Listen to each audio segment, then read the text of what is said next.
The real issues surrounding animal factory farming are not just to do with whether you should eat meat. They're much more inconvenient than that.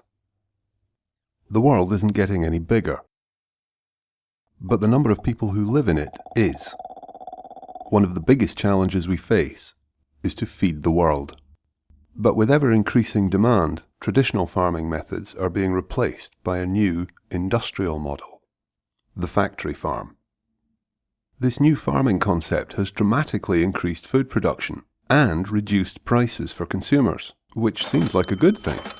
Except there are 4 inconvenient truths that we simply cannot ignore.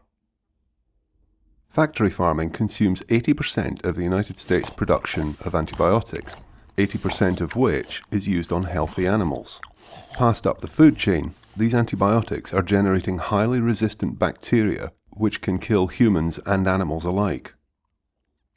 Densely concentrated animal populations produce huge amounts of waste, which has a vast adverse effect on air and water pollution. Today, livestock farming produces more global greenhouse gases than the transport sector. We're feeding more to what we eat than we feed ourselves. It takes 4 kilos of wild fish in feed to produce 1 kilo of farmed salmon. And while 12% of the world's population lacks basic nourishment, we feed 1/3 of our grain harvest to livestock. Our rush to produce certain types of foods is causing us to misallocate finite resources. And they're running out. 1/3 of the world's surface is land, and 1/3 of that land is used to support livestock. It takes over 1,000 litres of water to produce just 100 calories of beef. But there are 250 million people in the world with no access to clean water. Today, almost 70% of the animals farmed for food are raised in factory farms. In the US, it's 99%.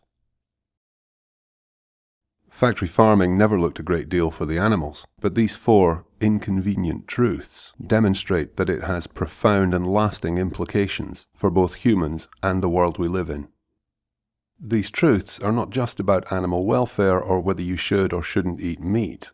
They demonstrate a clear and present threat to global sustainability. Everyone has a part to play, and the more you can do, the more you should do. Because if not you, then who? And if not now, then when? For sure we need to feed the world today, but at what cost for tomorrow?